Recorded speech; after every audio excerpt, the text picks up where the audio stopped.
Porque la historia se lee, se escucha, se vive. Radio Educación y el Instituto Nacional de Estudios Históricos de las Revoluciones de México presentan Historia Viva. La voz del pueblo de México.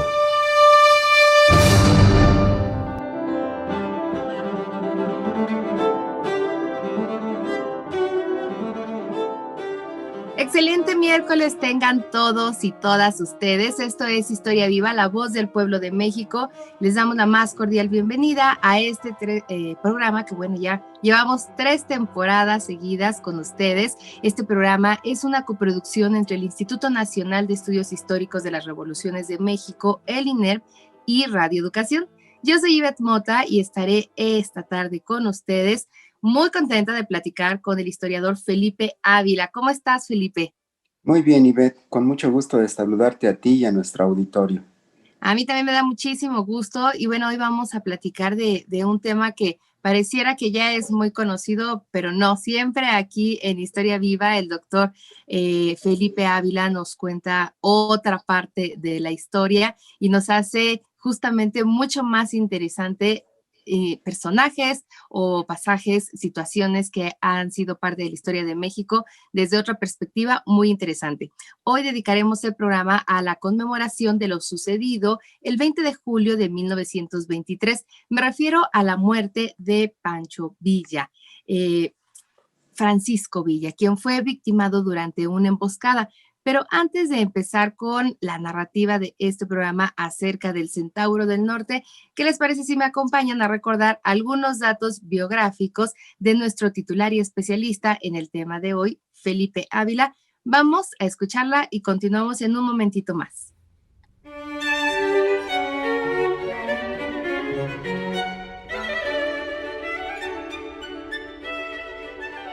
El doctor Ávila, quien es director del INERM, es sociólogo por la Universidad Nacional Autónoma de México y está doctorado en Historia por el Colegio de México.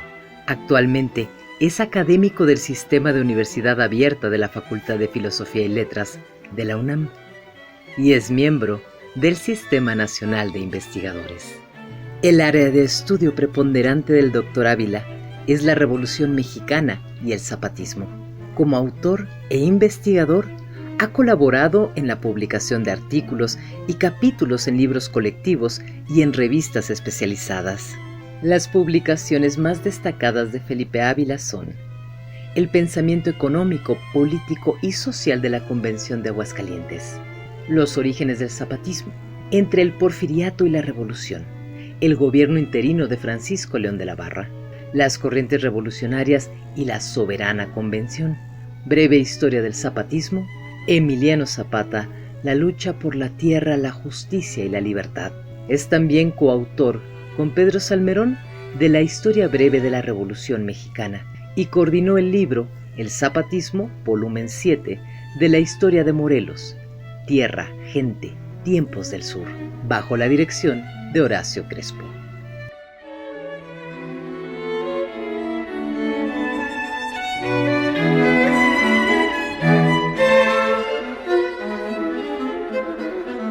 Después de escuchar la semblanza de nuestro historiador, el titular de este programa, el doctor Felipe Ávila, seguimos en Historia Viva y agradecemos a quienes nos acompañan por YouTube, por Facebook, por Twitter, tanto de Radio Educación como del INERM, y también a quienes nos escuchan cordialmente a través de nuestras emisoras que ustedes ya conocen, en 1060 de AM, el 96.5 de FM aquí en la Ciudad de México, y también a quienes nos escuchan a través de las diferentes estaciones en la República que se unen a esta señal. Bienvenidos y gracias por acompañarnos cada semana.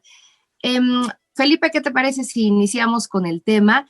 Y como ya mencionaba, pues aunque pareciera que es un personaje muy conocido, no pareciera, es un personaje muy conocido y también ser alguien de quienes hemos visto decenas de fotografías, películas, documentales que nos hicieron estudiar mucho en las diferentes etapas de la escuela desde pequeños acerca de este personaje. pues la información es vasta. Y nos gustaría que para ti nos platicaras si te parece que Francisco Villa ha sido lo suficientemente estudiado y también desde tu perspectiva, desde esta otra parte de cómo ves y cuentas tú esta historia. ¿Quién es Pancho Villa? ¿Se trata de un personaje de leyenda, de un héroe, tal vez de un forajido, o simplemente se trató de un revolucionario? Pues es muy interesante lo que preguntas, Ivette. Como bien dices, Pancho Villa es un personaje muy conocido. Hay cientos de libros, hay muchísimas películas, hay infinidad de fotografías, hay obras literarias que han novelado su vida. Es una imagen icónica y sin duda es uno de los mexicanos que las generaciones actuales más conocen y más reconocen. Eh, Esto podría llevarnos a pensar que ha sido muy estudiado y sin embargo, a pesar de que sí es cierto que ha sido uno de los personajes más estudiados, también creo que es un personaje que todavía sigue siendo un misterio para nosotros, porque lo que nosotros conocemos de Francisco Villa tiene mucho de leyenda y una leyenda que él mismo se fue encargando de crear y de hacer crecer. Hay biografías que nos cuentan las andanzas de Francisco Villa que fueron escritas desde que él mismo estaba todavía vivo. Hay una biografía de Ramón Puente en donde al parecer él le dictó muchos pasajes que el doctor Puente fue escribiendo y que después publicó en forma de biografía. Y desde luego está la muy conocida biografía de Pancho Villa de Martín Luis Guzmán, uno de los mayores escritores mexicanos del siglo XX, que tiene un voluminoso libro titulado Memorias de Pancho Villa, que es una fuente imprescindible para conocer a este personaje histórico. Y sin embargo, en muchas de las vicisitudes que nos cuentan estas biografías de las que Villa personalmente tuvo que ver, eh, hay pasajes contradictorios, hay pasajes exagerados, hay pasajes fantasiosos, hay cosas que no son ciertas y a Villa le gustaba alimentar este mito y daba distintas versiones acerca de su propia infancia y su juventud, su adolescencia y también de algunas de las aventuras en las que él estuvo. Eh, Ha sido muy difícil para los historiadores de escudriñar la verdad histórica, sobre todo de los primeros años de Villa, porque Villa es muy famoso y muy conocido a partir de 1911. Antes, lo que conocemos de Villa tiene mucho de leyenda, tiene mucho de mito y tiene mucho de fantasía. Hay, sin embargo, algunas cosas que sabemos y que son ciertas y ya son hasta cierto punto irrebatibles. Fue un bandolero, un bandido, desde muy joven, que tuvo que huir para evitar la persecución de las fuerzas del orden porfirista.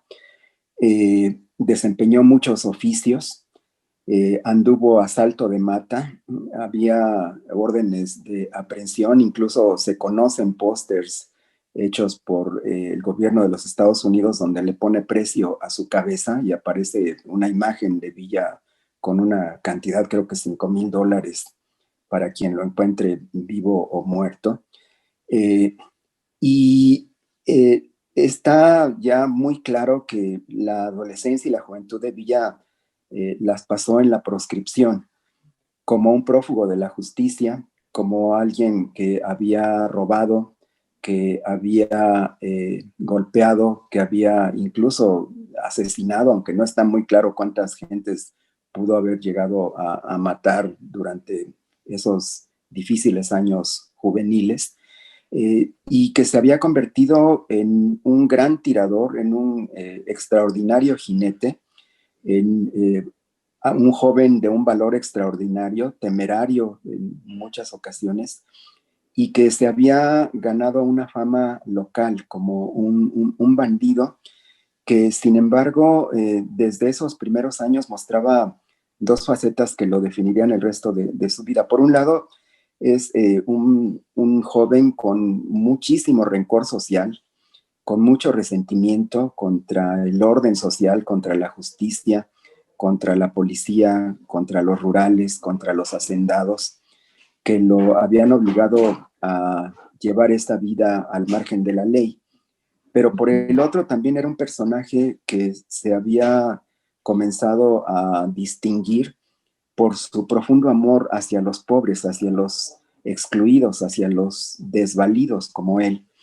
De manera que incluso algunos historiadores de los primeros que comenzaron a trabajar a este personaje lo describen como un bandido social, como una especie de Robin Hood mexicano, que es parte de la leyenda que él también le gustaba alimentar, que le quitaba a los ricos para dárselo a los pobres, ¿no?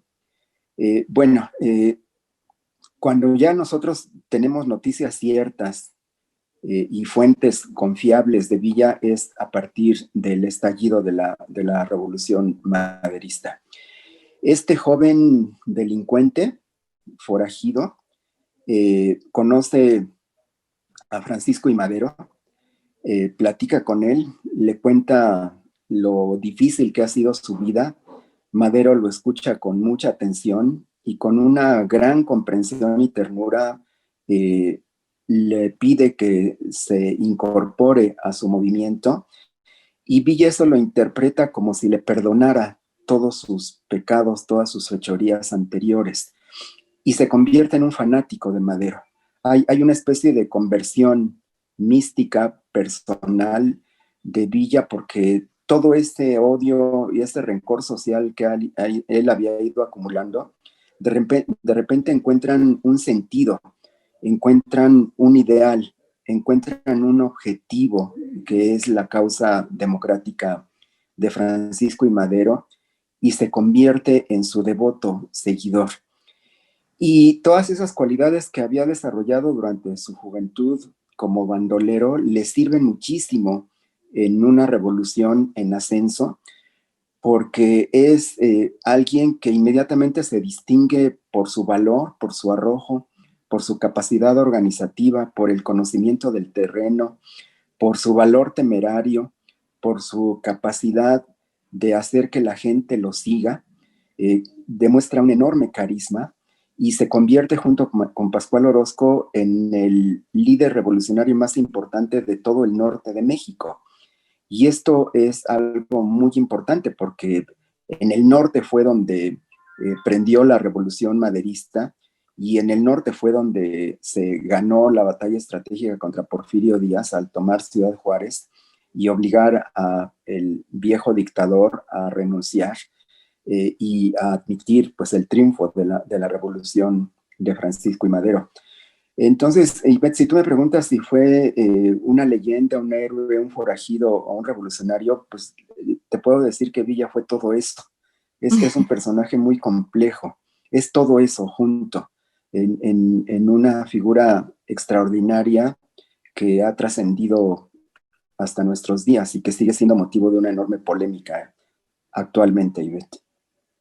Y que todas esas características, justamente como nos los has descrito, Felipe, es lo que le llevó a convertirse justamente en un luchador local, ¿no? El poder entender cuál era la situación real que se vivía, pues, en el pueblo, cuáles eran las necesidades, todos los conflictos políticos, económicos, locales, que él los veía y, bueno, que lo llevó a unirse a estas causas sociales, ¿no? Y convertirse, como bien lo mencionas, Felipe, pues hasta construirse en el Centauro del Norte. ¿Por qué el Centauro del Norte, Felipe? Porque siempre andaba a caballo. Hay dos elementos que distinguen a Villa. Por un lado, el que siempre estaba montado en un caballo, era un extraordinario jinete.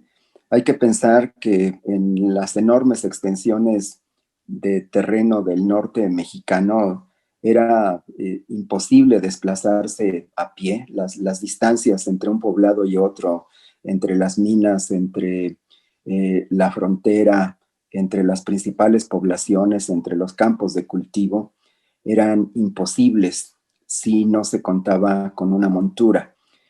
Porque además en el norte de México, desde la etapa virreinal y a lo largo del siglo XIX, fue un territorio permanentemente en disputa, en donde las incursiones de los indios apaches contra las colonias establecidas en la frontera norte novohispana eran una constante, y eso continuó durante el siglo XIX ya como nación independiente. El caballo formaba parte casi de la naturaleza de los hombres de frontera de esos territorios. Y el otro elemento que lo distingue siempre, sin el cual no se puede pensar en Villa, es sin su pistola. El caballo y la pistola eran las dos cosas que definían a Francisco Villa. Y bueno, desde luego, Centauro es una figura mitológica griega, es un ser dual con naturaleza humana, pero también equina. Es un animal superdotado. Y en Villa creo que nosotros tenemos una personificación de esta fusión entre el hombre con el caballo y con el arma, que lo hacen indisoluble y que definen en buena medida la leyenda, la fama, el prestigio y el reconocimiento que tuvo, porque este jinete extraordinario y este habilísimo tirador, Villa acostumbraba a retar a sus amigos en competencias de tiro al blanco y al parecer era invencible. Donde ponía el ojo ponía la bala. Y buena parte de la fama que muy pronto adquirió fue justamente por estas habilidades guerreras, ¿no? Por su extraordinario dominio sobre el jinete y por su gran puntería, pero sobre todo por su valor, ¿no? Entonces, por eso se le conoce como el Centauro del Norte, y así es como alcanzó una fama nacional. Como te comentaba, en la Revolución Maderista fue, junto con Pascual Orozco, el personaje más importante, y a partir de entonces, de 1911, no dejó de ser una figura nacional. Es entre 1911 y 1923, sin duda, uno de los personajes centrales de la historia de México durante esos años, y es en esos años en donde se construye la leyenda de Pancho Villa, que llega todavía hasta nuestros días, Ivette. Y que siempre hay datos interesantes que conocer, como toda o esta parte de esta biografía también, pues más humana, ¿no? De nuestros héroes, digamos, que han sido parte de nuestra historia. Y siempre a través de Historia Viva, el doctor Felipe nos hace ver justo a estos personajes desde otra perspectiva, nos cuenta otra parte de la historia que no conocemos y es muy interesante.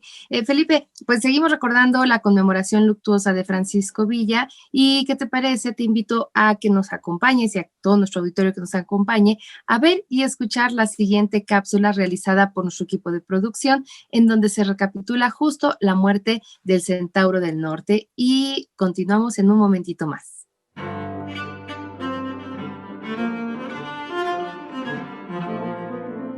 Pancho Villa pactó la paz con el gobierno del presidente Adolfo de la Huerta el 28 de julio de 1920 en el Palacio Municipal de Sabinas, Coahuila. El acuerdo estableció la deposición de las armas de la guerrilla villista, la adjudicación de la hacienda de Canutillo en Durango en favor del general Villa, el mantenimiento de una guardia oficial de 50 hombres para su cuidado y el reconocimiento de los grados y el pago de los saberes correspondientes. Pancho Villa, por su parte, se comprometió a no tomar las armas en contra del gobierno y a vivir en paz en compañía de sus hombres de confianza.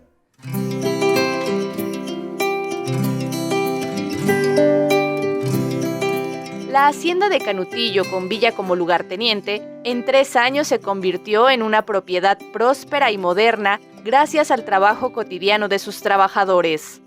El Canutillo estaba conectado mediante una red telefónica, también contaba con una estación de telégrafo y para su propio consumo tenía un molino de harina. El general Villa construyó además una escuela para la comunidad de la hacienda y la nombró Felipe Ángeles para educar a 300 niños bajo la supervisión de 5 maestros. Se cuenta que el propio general asistía por las noches para escuchar atento las biografías de hombres famosos y algunos textos de táctica militar leídos en voz alta por los docentes. La paz, la estricta disciplina y el trabajo constante caracterizaron la vida en la hacienda del Canutillo. Sin embargo, al general Villa nunca dejó de preocuparle la idea de que pudiera ser asesinado. Por ese motivo, la hacienda también se convirtió en una fortaleza militar.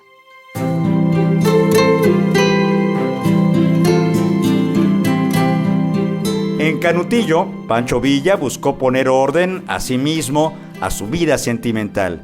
Sus hijos, de diferentes compañeras, se mudaron todos a la hacienda para vivir con su padre. Su esposa, Austreberta Rentería, también se mudó con él y nacieron de este matrimonio otros 2 hijos. El último vio la vida meses después de la muerte del caudillo. Allí mismo habitó durante un tiempo Luz Corral, su primera esposa, pero tras una discusión, ella se alejó.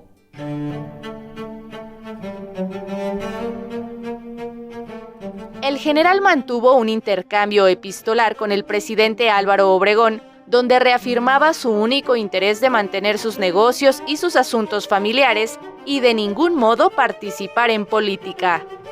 En junio de 1922, el Universal publicó el reportaje Una semana con Pancho Villa, firmado por Regino Hernández Yergo.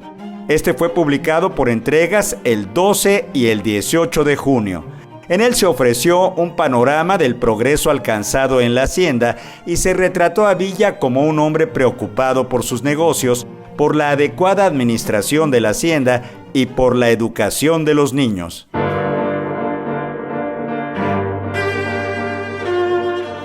Sin embargo, contrario a su supuesto desinterés por participar en política, en una parte de la entrevista Villa se refirió a la sucesión presidencial de 1924, dando a entender su disposición a ser candidato a gobernador de Durango.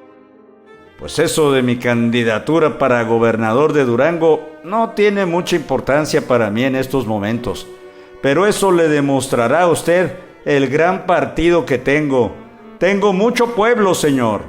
Mi raza me quiere mucho.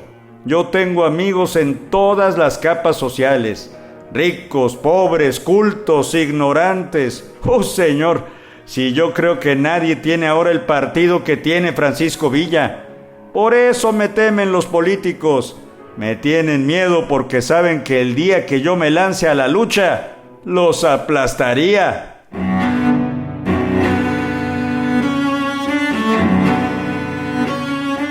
La mañana del 20 de julio de 1923, Francisco Villa, Manuel Trillo y 4 hombres de su escolta fueron emboscados y abatidos a manos de un grupo formado por 15 hombres. Al llegar a la esquina de Juárez y Barreda en la ciudad de Parral, a donde había asistido a un bautizo, un hombre dio el aviso de su cercanía al grito de ¡Viva Villa! Entonces los asesinos dispararon desde su escondite. Villa recibió 9 balazos y murió instantáneamente. Manuel Trillo, el chofer y un asistente también murieron en el acto. Uno de sus escoltas, Ramón Contreras, logró escapar. Finalizó así la vida del Centauro del Norte y líder revolucionario Francisco Villa.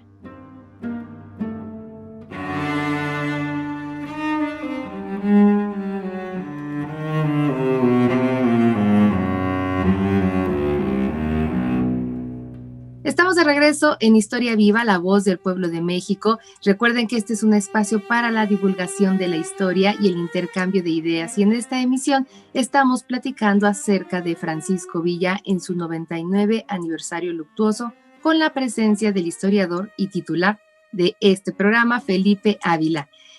Felipe, pues continúa, por favor, desarrollándonos datos acerca de la vida de Francisco Villa y la soberana convención revolucionaria sucedida en 1914. Sobre este tema, por cierto, tú eres especialista, por eso cuéntanos y comparte con nuestro auditorio cuál es la importancia de este encuentro histórico.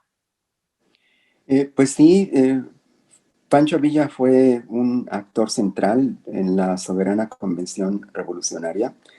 Me gustaría comentar brevemente sus antecedentes.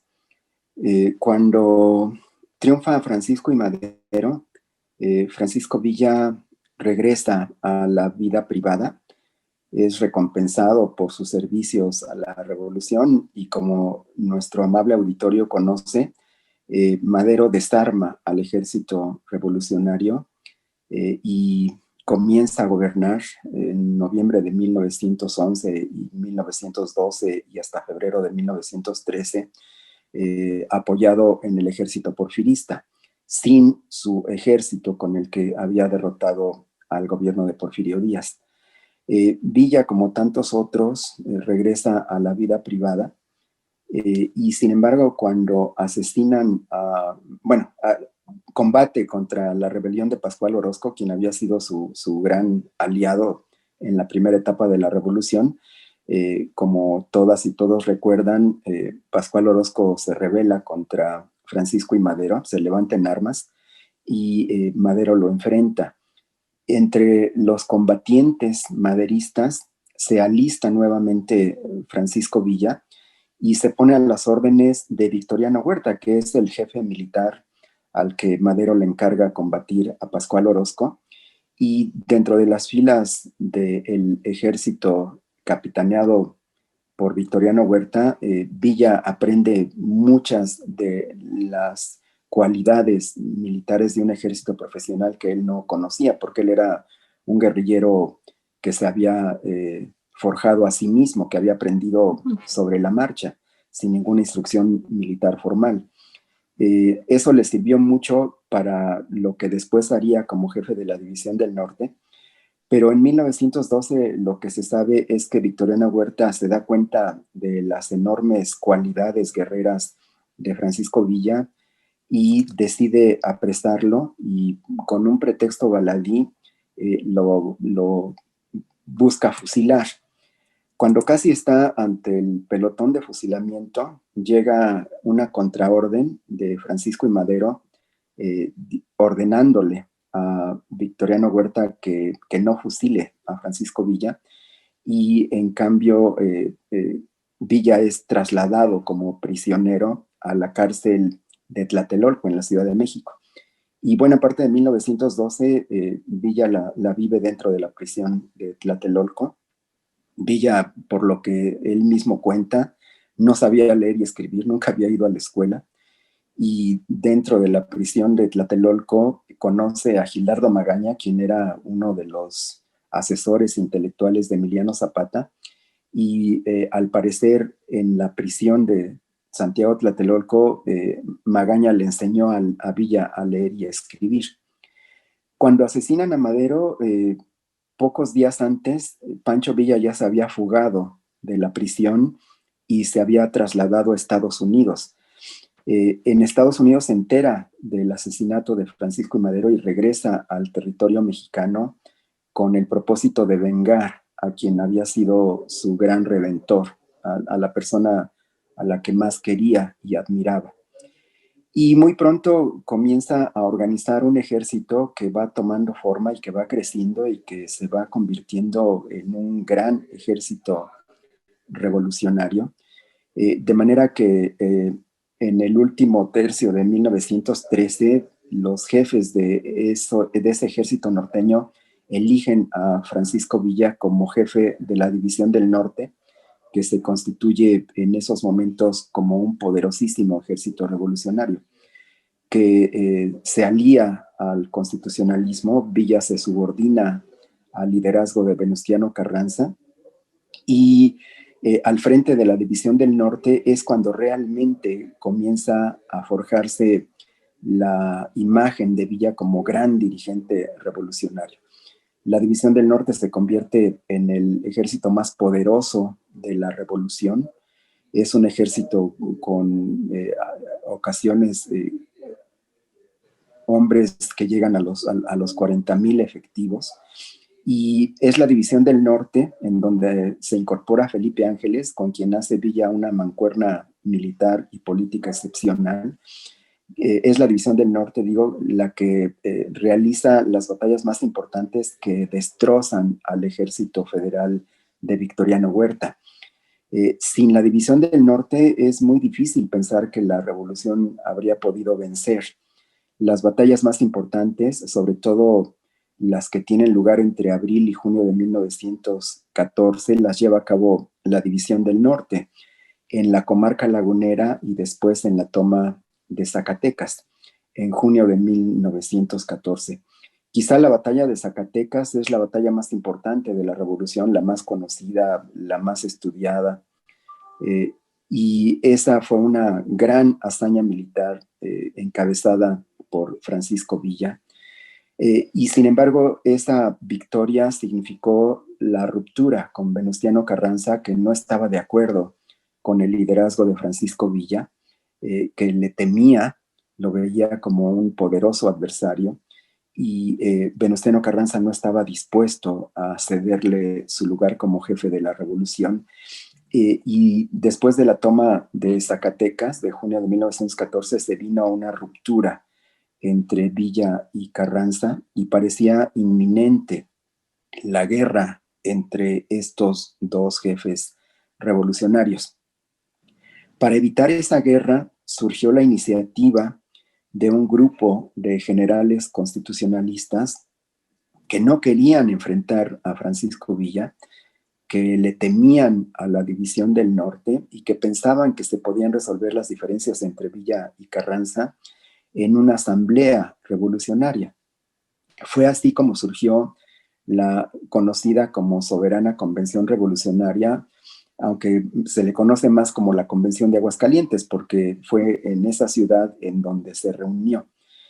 La Convención de Aguascalientes fue una asamblea de jefes revolucionarios del ejército constitucionalista, del ejército villista y también del ejército zapatista. Y de los grandes jefes de la revolución que había en México en esos momentos, los tres más importantes eran sin duda Venustiano Carranza, Pancho Villa y Emiliano Zapata.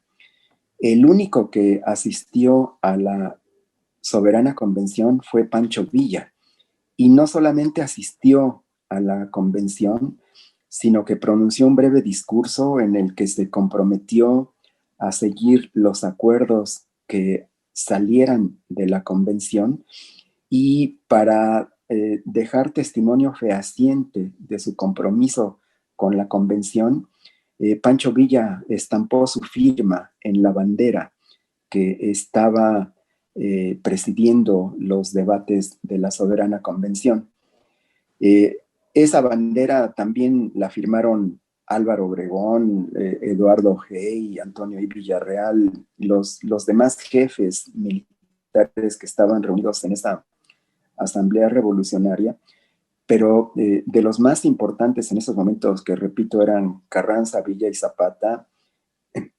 Villa fue el único que asistió y se comprometió personalmente a cumplir con los acuerdos de la convención. La convención se dividió, no pudieron ponerse de acuerdo. Carranza desconoció a la convención, llamó a todos sus seguidores a romper con ella y a replegarse en el centro de la República, y se produjo una guerra civil entre los revolucionarios. De un lado quedaron aliados Pancho Villa con Emiliano Zapata y con un pequeño sector del constitucionalismo, y del otro lado quedó Venustiano Carranza junto con Álvaro Obregón, que se había ido convirtiendo en el segundo personaje más importante dentro del constitucionalismo. El año de 1915, Ivette, es el año en el que se define el rumbo de la Revolución Mexicana, porque en ese año México se convierte en un gran territorio de guerra. Es un gran escenario bélico en donde el villismo y el zapatismo se enfrentan en muchos frentes al constitucionalismo. Ahí en ese año es cuando tienen lugar las batallas más sangrientas, más prolongadas, más destructivas de toda la revolución. Y en esos grandes enfrentamientos, los más conocidos sin duda son los que tienen lugar en el Bajío, entre el ejército villista encabezado por el propio Pancho Villa y el ejército de operaciones capitaneado por Álvaro Obregón. Las batallas de Celaya, de Trinidad y León y de Aguascalientes son las más grandes batallas de la Revolución. Y en esas batallas Álvaro Obregón destroza a la División del Norte y la División del Norte desaparece como ese gran ejército revolucionario hacia fines de 1915. Esa derrota de Villa marca el destino de la soberana convención y también es la derrota de la Revolución Popular encabezada por Emiliano Zapata y por Pancho Villa. Es un quiebre el que tiene lugar después de las derrotas de Villa ante Obregón y se abre una nueva etapa, que es una etapa también muy, muy interesante que vamos a comentar un poco más adelante, Ivette. ¿Por qué se sienten defraudados Villa y Zapata, Felipe, por Carranza?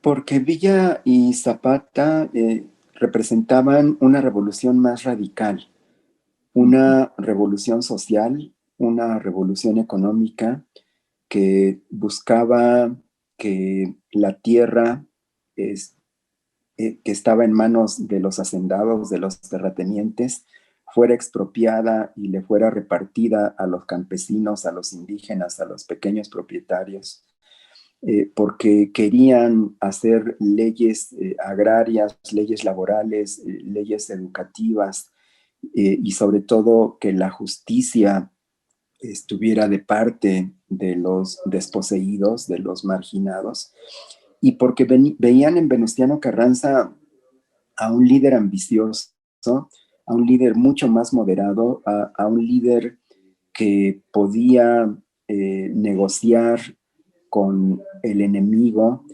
que estaba a favor de la gran propiedad, que no era partidario de las reformas radicales y porque lo veían como alguien de una clase social distinta que desconfiaba y que incluso despreciaba a gente venida de abajo, como eran ellos mismos, Pancho Villa y Emiliano Zapata.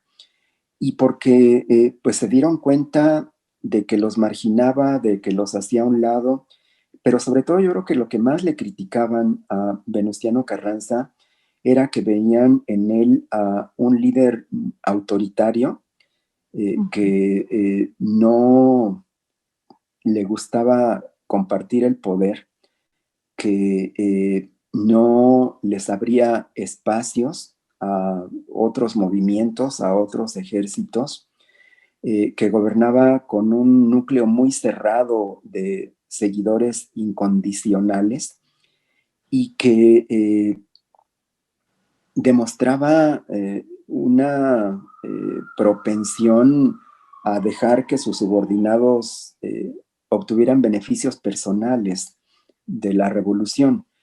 De hecho, bueno, se enfrentaron a Venustiano Carranza ferozmente desde 1914 hasta 1919 y en este enfrentamiento contra Venustiano Carranza y las fuerzas que comandaba Venustiano Carranza, Ellos padecieron una más cruenta, más brutal represión, mayor aún que la que habían tenido con Victoriano Huerta y con Porfirio Díaz. Eh, el, término de carrancear que surgió en esos años era como sinónimo de robar. Los carranclanes eran vistos por los villistas y zapatistas como unos bandidos, como unos ladrones que se aprovechaban de la revolución para robar. Y por eso es que había un deslinde, una desconfianza, un resentimiento contra lo que significaba Venustiano Carranza, y nunca hubo la menor posibilidad de que se pusieran de acuerdo entre ellos. Como lo hemos platicado en otros programas, justamente pues esta división y estos intereses pues personales e ideologías, pues es lo que hizo que la revolución pues tomara justamente sus rumbos. Y en cuanto al villismo, Felipe, que tenía pues una visión con mucho más social, ¿no? Pancho Villa, que justo no veía las cosas igual que Carranza. Él, Pancho Villa, tuvo alguna práctica social, o sea, que estuviera en práctica, es decir, ¿tuvo Villa algún proyecto de nación alternativo, como en su momento lo tuvo Zapata o el mismo Carranza? Sí, claro que sí, Beth. Y yo creo que donde más podemos nosotros observar en qué consistía el proyecto político, social, económico de Pancho Villa y de lo que él representaba al encabezar a la División del Norte, es en las medidas que Villa tomó cuando fue gobernador de Chihuahua. En diciembre de 1913, Villa toma la capital de Chihuahua y sus hombres lo eligen gobernador del estado. Villa estuvo aproximadamente un mes al frente político del gran estado de Chihuahua territorialmente, y en esas 4 semanas llevó a cabo transformaciones que dejaron una profunda huella. Para empezar, expropió todos los bienes de las clases dominantes. Expropió las haciendas, los ranchos, las empresas, los comercios, los bancos de la oligarquía de Chihuahua.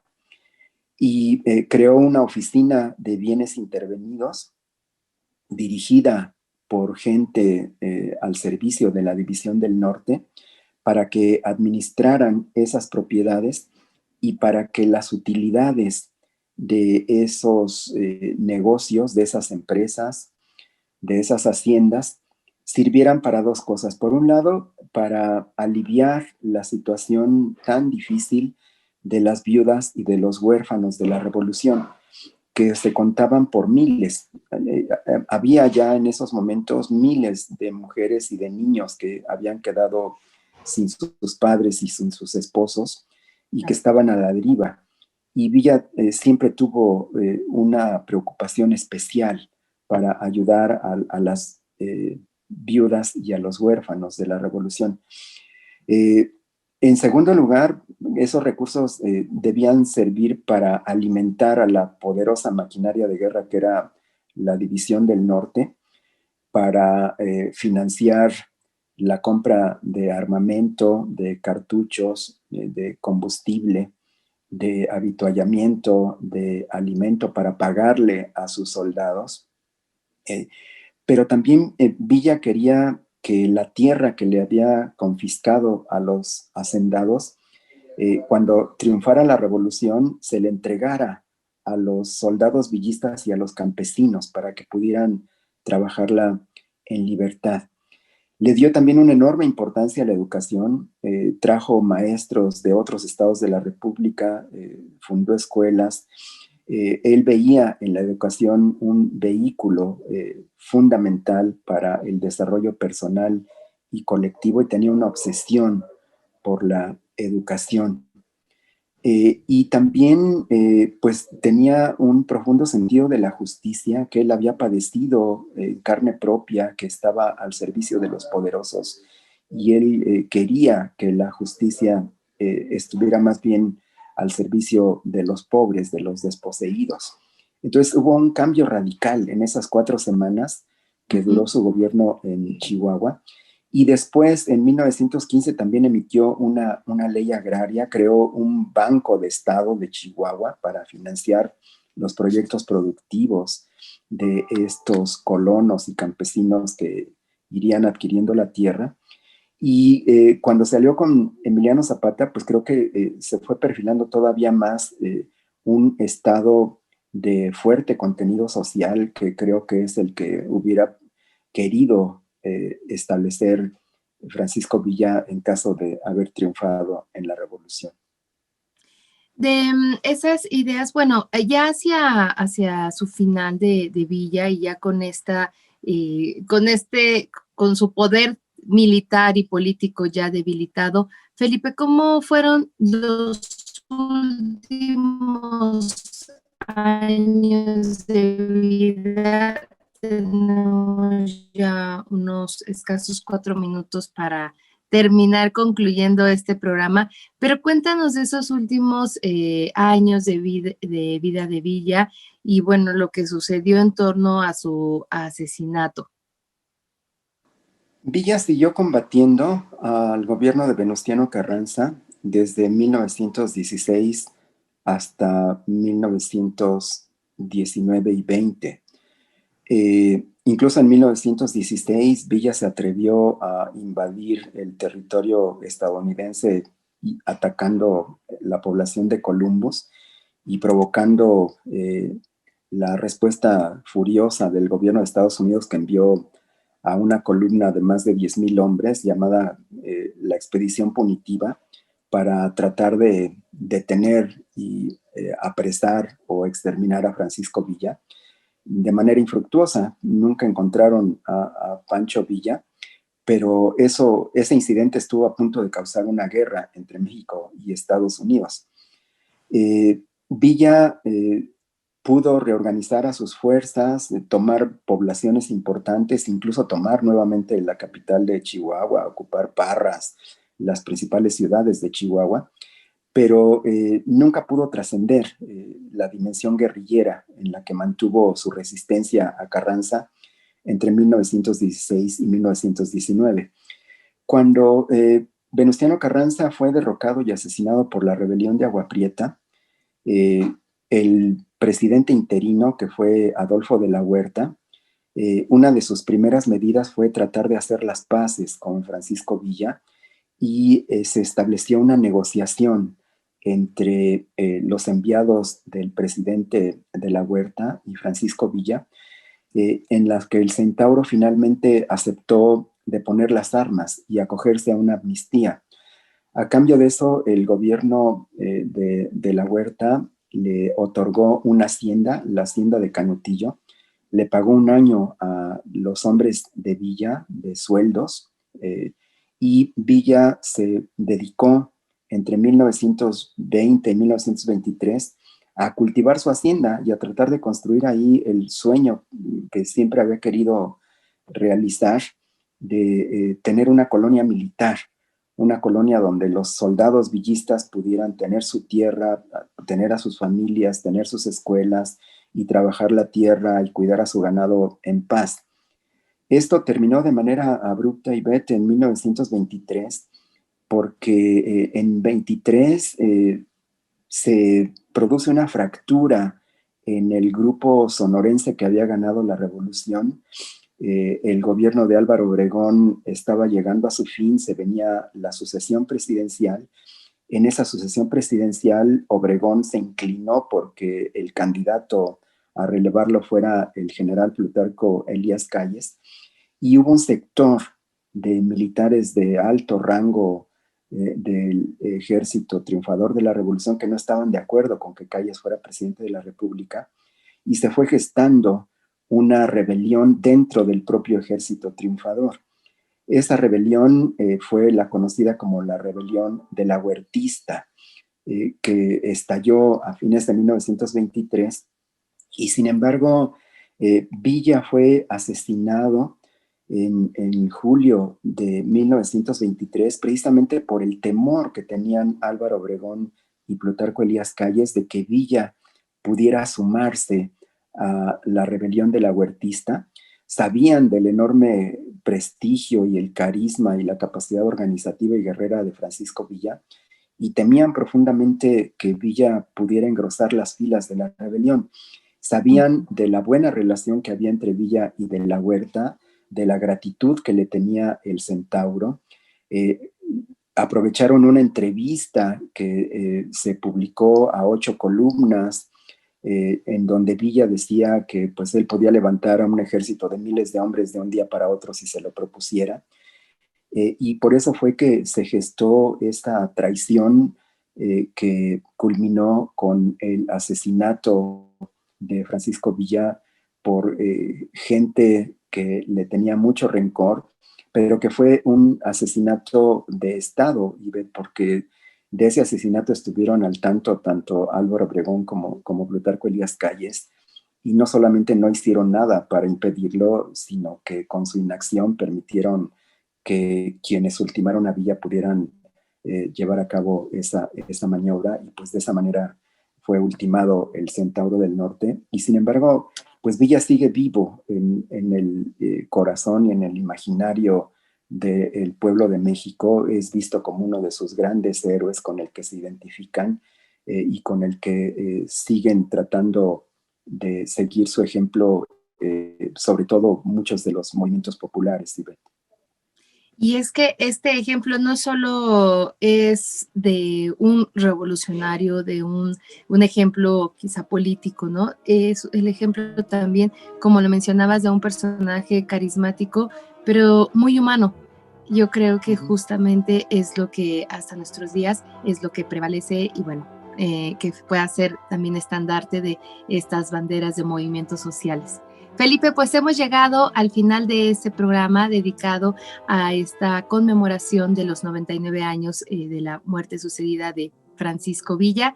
Agradecemos porque siempre nos acompañas y nos llevas por caminos de la historia a veces que no conocemos. Gracias, Felipe. Nos escuchamos la próxima semana. Nos vemos y escuchamos la próxima semana aquí en Historia Viva. Claro que sí. Mi nombre es Ivette Mota y por lo pronto quédese en la señal de Radio Educación. Porque la historia se lee, se escucha, se vive. Radio Educación y el Instituto Nacional de Estudios Históricos de las Revoluciones de México presentaron Historia Viva.